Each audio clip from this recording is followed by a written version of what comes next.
a region famous for wine ravaged by fire. The rapidly spreading flames and billows of smoke sent thousands from their homes. Getting it under control won't be easy.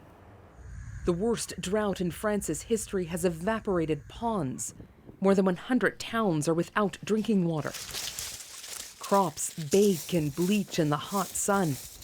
A brutal blow to farmers. Half of my income will be cut, he says. Sea salt producers, however, are raking it in. The arid conditions perfect for their harvest. It's been more than 40 days without a break, she says. There hasn't been enough rain on the flats to justify a break.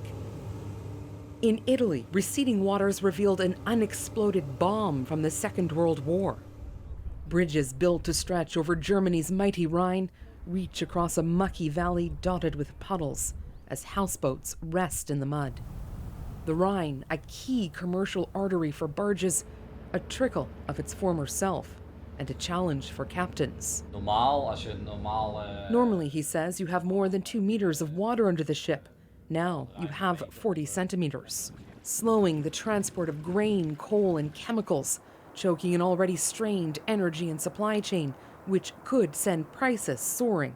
Heatflation is actually a very apt term to be used for climate change-induced increase in the cost of living. And, says this economist, this summer's heatflation is far-reaching.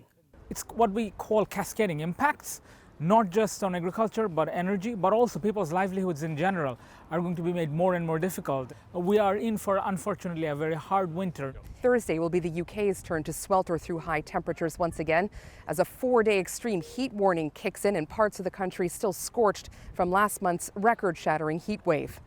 Katie Nicholson, CBC News, London.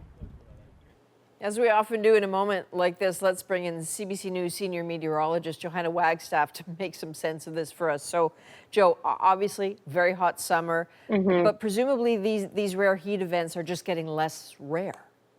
Yeah, you're right, Adrienne. Global warming has meant a shift of the average temperatures on Earth, and that has impact on all temperature events. But by far the biggest impact are on the extremely hot events. The events that were so rare, like multiple 40-degree days in Europe, that they were virtually impossible until now.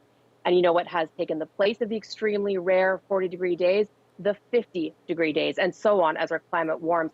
And it's sometimes hard to notice the increase in the number of, say, 30-degree days somewhere like Toronto, because we feel them all the time. We're just getting more of them. But the 40-degree days, those are the ones we really notice now that they're happening. What I'm not clear on is why is Europe seeing this happen faster? Yeah, so this is different than the average temperature increasing. The fastest rate of warming by far still happening in the north. But recent studies have shown that Europe has become a bit of a global hotspot for heat waves in the past 2 decades. The continent has seen extreme heat waves increasing at a rate of 3 to 4 times faster the rest of the northern latitude. And that's really because of changes to the jet stream brought on by climate change. So I think as we see more heat waves around the world, we really have to shift our thinking. It's not climate change caused this one heat wave, it's that climate change made a rare event that much more likely to happen. Johanna, we always appreciate you. Thank you. You're welcome.